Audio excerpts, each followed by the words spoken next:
Il y a toujours un moment, lors d'une confrontation en mer, où l'autre camp cesse d'utiliser la radio, et l'Iran vient de la prendre à ses dépens. Voici le 60, au-dessus du golfe d'Oman, et la nuit dernière, il a fait quelque chose qu'aucun avion américain n'avait fait récemment pendant ce blocus. Avant l'aube, un porte-conteneurs battant pavillon panaméen, appelé le Vela Nova, a mis le cap vers un port iranien et a continué sa route. Il n'a pas répondu aux appels radio, ni aux sommations de la marine américaine pour qu'il s'arrête. Les forces américaines l'ont averti à nouveau, mais l'équipage a continué à naviguer. Pas la meilleure idée. L'espérance de vie de ces navires qui continuent ainsi n'est pas très longue. Et c'est là qu'entre en scène l'hélicoptère 60 de la marine américaine. Il a tiré 2 missiles Hellfire dans la salle des machines de ce navire, ce qui lui a retiré sa capacité à gouverner et sa propulsion. Le CENTCOM a confirmé tout cela par écrit hier soir. Le navire ne va plus en Iran, évidemment il ne va pas à l'île de Karg, ni à Bandar Abbas, il n'apportera pas ce précieux pétrole brut au régime iranien dont ils ont désespérément besoin. En ce moment, 500 millions de dollars par jour sont retirés du régime. Le blocus, selon les mots de la marine américaine, reste pleinement en vigueur. Nous sommes le 12 août aujourd'hui, et voici ce que nous allons couvrir aujourd'hui. Nous allons parler du 60 du Hellfire, de la façon dont tout cela fonctionne ensemble, du MQ-9 et de l'architecture multicouche qui permet d'obtenir exactement cette image ici. 55 navires redirigés, 3 désactivés, 2 abordés, 17 membres d'équipage à bord du Vela Nova et le détail que presque personne n'osera dire à voix haute. Où ils ont visé, comment ils ont visé et pourquoi ils ont décidé de frapper la salle des machines. 17 personnes ont découvert la nuit dernière que le dernier avertissement de la marine américaine ne passe pas par radio. Tous les membres d'équipage sont indemnes, ils ont embarqué sur un autre navire civil. C'est pourquoi la marine américaine utilise la radio pour ordonner aux capitaines et officiers de quitter la salle des machines, multipliant les avertissements. Ainsi, il n'y a eu aucune victime. Les 17 marins vont, disons-le, profiter d'un petit séjour en mer. On va vous mettre sur une croisière au coucher du soleil puisque vous ne livrez pas le brut.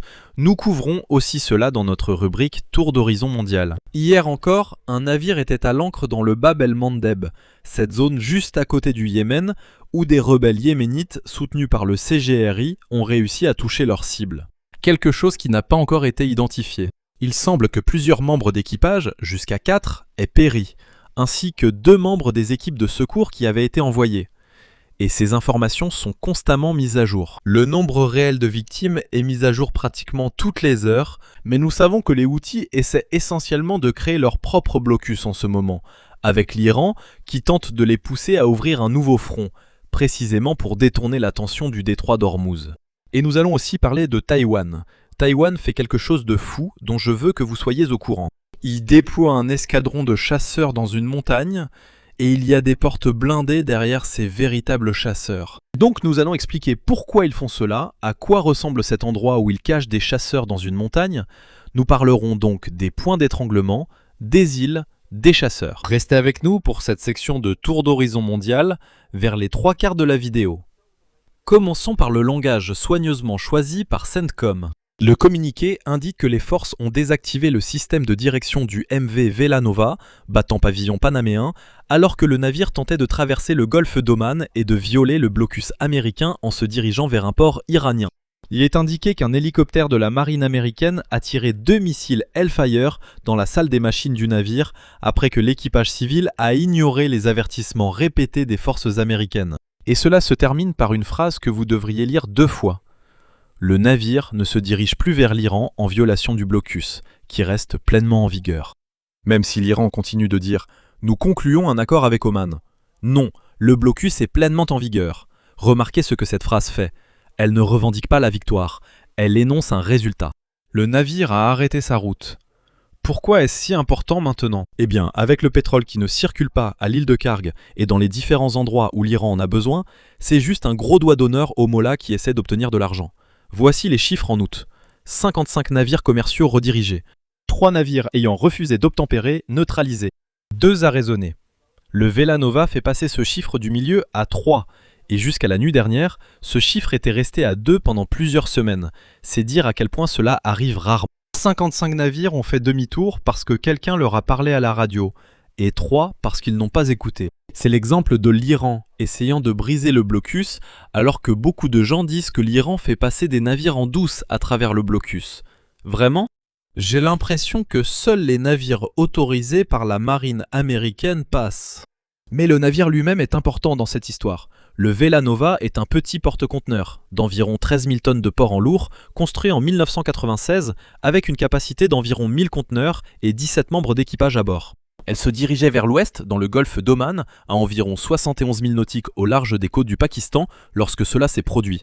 La société de sécurité maritime Vanguard a signalé un incendie, qui a ensuite été maîtrisé, et les 17 membres d'équipage ont tous été retrouvés et sont sortis de la zone en feu. La déclaration de CENTCOM n'indique pas si quelqu'un à bord a été blessé. Ce n'était pas nécessaire, car cela a été confirmé par différentes sources qui affirment que les 17 membres d'équipage sont sains et saufs. Donc à ce stade, voici le contexte que Téhéran nous a donné le même jour. Le ministère iranien des Affaires étrangères exige que les États-Unis lèvent le blocus avant la réouverture totale du détroit d'Ormuz. C'est exactement l'inverse de la séquence que souhaite Washington. Le président a déclaré à Axios, oui, A-X-I-O-S. Et si on disait simplement ça ? Que les États-Unis ne négocient qu'à moitié avec l'Iran. Le ministre de l'Intérieur du Pakistan est arrivé à Téhéran pour servir de médiateur. Le Qatar affirme que la piste Omamez est à un stade avancé, ce qui offrirait un passage par la partie sud du détroit d'Ormuz. L'Iran veut des péages et que les États-Unis paient des réparations de guerre. Mais en perdant une guerre, on ne peut pas vraiment exiger quoi que ce soit. Quelqu'un devrait-il dire à l'Iran que perdre ainsi et formuler des exigences les rend ridicules ? L'Iran affirme « On gagne, regardez, ce n'est qu'une égratignure ». Comme ce même du chevalier amputé, ce n'est qu'une égratignure, on s'en sort bien. L'Iran ne fait que parler pour l'instant, d'après ce qu'on a vu. Et au milieu de tout ça, l'hélicoptère a décidé de tirer 2 fois. Donc Téhéran insiste sur le fait que le détroit d'Ormuz est complètement fermé et qu'ils seront les seuls à décider de ce qui s'y passe. Mais je suis presque sûr que 2 Hellfire viennent de leur prouver le contraire. Voici comment l'architecture fonctionne pour abattre un pétrolier lors d'un tir comme celui-ci. Ce n'est pas aussi simple qu'on le pense. Nous devons donc commencer par l'avion, car tout l'enjeu ici est de comprendre comment l'appareil s'intègre concrètement aux différents moyens dans la région. Donc le 60, c'est un hélicoptère Seahawk, une version navalisée du Black Hawk de l'armée de terre. Il peut donc être embarqué à l'arrière d'un destroyer. Ce truc est donc essentiellement portable. C'est un petit hélicoptère compact. Il a été construit pour une mission avant tout. Chasser les sous-marins, utiliser le sonar plongeant, les bouées sonars, un radar de recherche de surface, des heures d'endurance à tourner au-dessus des océans vides, à écouter quelque chose qui ne voulait pas être trouvé. La nuit dernière, c'était le chef d'orchestre et contrôleur principal de la région avec un désignateur laser. Regardez cet appareil, la boule optronique est à l'avant. C'est très similaire à ce que vous verriez sur un MQ-9. Voilà à quel point cet hélicoptère est vraiment performant. Et maintenant, l'arme, l'AGM-114 Hellfire. Elle pèse environ 45 kg, un peu plus d'1,50 m de long, et le nom est en fait un acronyme qui a un peu échappé à tout contrôle. Airborne Laser Fire and Forget. Elle a été conçue dans les années 70 pour détruire les chars soviétiques. Guidage laser semi-actif sur la plupart des variantes, radar à ondes millimétriques sur d'autres, efficace à partir d'environ 1/2 km jusqu'à 5 ou 6 miles. Une charge creuse conçue pour percer le blindage, coûtant environ 120 000 $ l'unité, ce qui est en fait peu cher comparé à certaines de ces armes. Nous savons qu'un AIM-120 AMRAAM, tiré depuis un avion de chasse, coûte environ 1 million de $. Donc merci Hellfire d'être très efficace. Mais réfléchissez à ce que cela signifie dans ce scénario. Vous avez une arme conçue pour faire un petit trou précisément placé dans une cible renforcée et un équipage d'hélicoptères capable de maintenir un point laser sur un compartiment d'un navire en mouvement depuis un vol stationnaire stable. Cette combinaison n'est pas puissante, elle est précise et elle est définitive. Si vous vouliez juste envoyer un message avec des tirs de semonce, vous n'utiliseriez pas 2 Hellfire. L'hélicoptère n'est donc pas l'origine de tout cela. C'est le dernier échelon et c'est celui qui appuie sur la gâchette à la toute fin. Le blocus fonctionne selon une architecture à plusieurs couches, et la hiérarchie est à peu près la suivante. La surveillance maritime sur une vaste zone permet d'établir la situation d'ensemble. Les RQ-4 Global Hawk là-haut observent tout ce qui se passe, surveillant toutes les brèches qui apparaissent et disparaissent. Et puis le MQ-9 Reaper, cette surveillance permanente, même architecture, plus de 20 heures sur zone vidéo en temps réel, et il transporte des Hellfire de la même famille. Donc c'est un peu comme le duo dynamique là-haut. Qui veut tirer ? MQ-9 MH60 ou même Apache ? Les hélicoptères Apache patrouillent actuellement dans le golfe Persique, avec des vidéos montrant leur intervention. Donc, le prochain à tirer pourrait très bien être l'Apache. Mais c'est cette précision à plusieurs niveaux qui permet à l'équipage de l'hélicoptère d'avoir une image complète de la situation. Plus de 20 navires de guerre américains sont également présents, passant des communications de passerelle à passerelle sur le canal 16. Et ce n'est qu'après que tous ces appels radio ont été ignorés que le MH-60 décolle du pont avec un laser et 2 missiles, et fait alors le nécessaire. Donc à ce stade, ces missions reposent sur une précision extrême, et ces équipages d'hélicoptères sont faits pour faire exactement cela.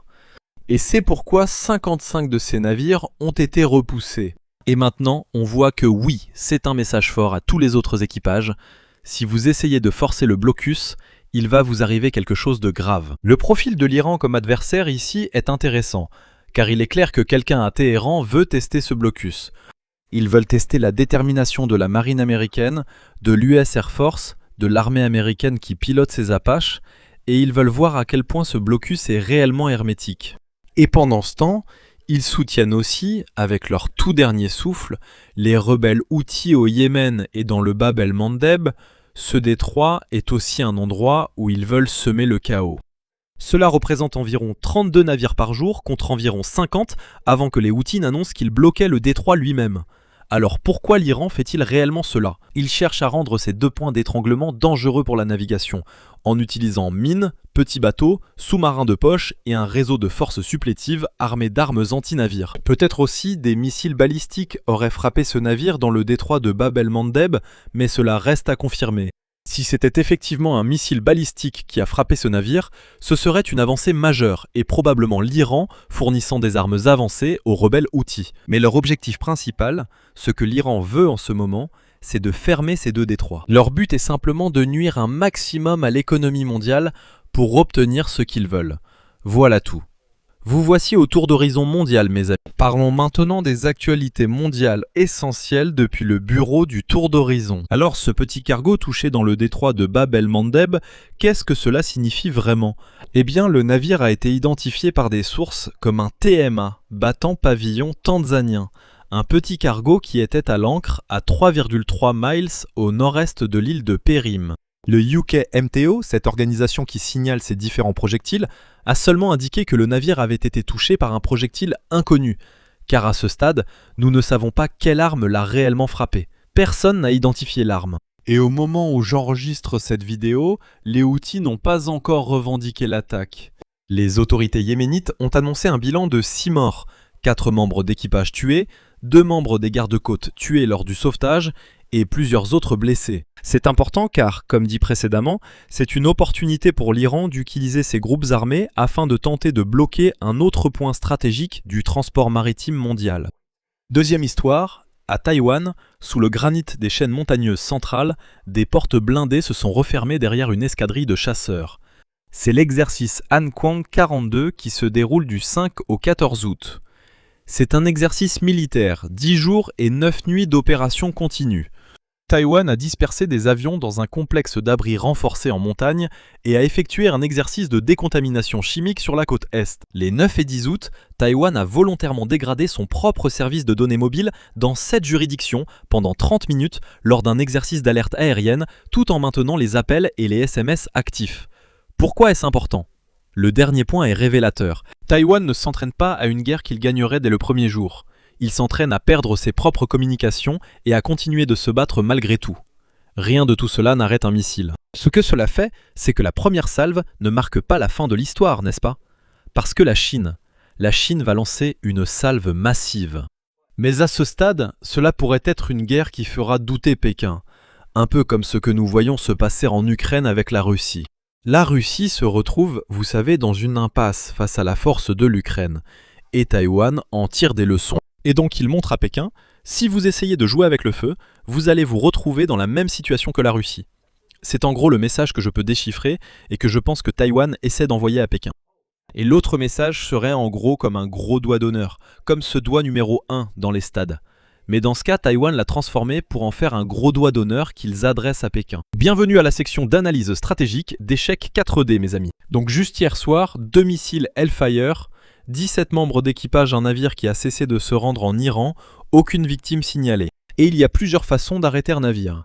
Celui-ci a été stoppé par des opérations cinétiques. Donc on sait en ce moment que l'Iran redouble d'efforts, affirmant qu'ils vont conclure un accord avec Oman, mais les États-Unis ne négocient qu'à moitié avec l'Iran. Ils leur montrent que les États-Unis ne sont pas satisfaits de votre accord et peuvent continuer ainsi indéfiniment. Certains affirment qu'à l'approche des élections de mi-mandat, les États-Unis ne peuvent pas maintenir le blocus. En réalité, c'est faux, car ces navires doivent naviguer quoi qu'il arrive.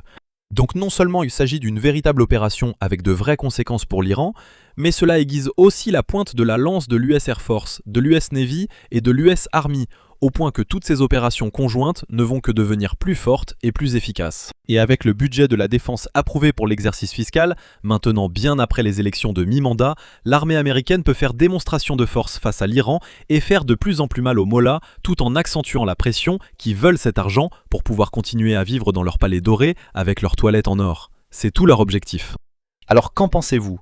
Pensez-vous que nous verrons plus de navires pris pour cible ? Pensez-vous que nous verrons plus de ces navires essayer de franchir le blocus ? Combien de temps pensez-vous qu'il faudra avant que les mollahs comprennent que ce blocus naval est un processus sans limite de temps auquel ils ne pourront pas échapper? Dites-moi ce que vous en pensez dans les commentaires ci-dessous les gars, j'adore lire vos avis. Allez-y et suivez-moi sur X, suivez-moi sur Instagram, je publie là-bas pratiquement tous les jours. Rendez-vous sur maxafterburnerenergy.com pour être informé dès la sortie de nos produits dérivés et boissons énergétiques. Je pense que ça va vous plaire. On se retrouve dans la prochaine vidéo ici. Ici Max Afterburner. Je vous dis au revoir.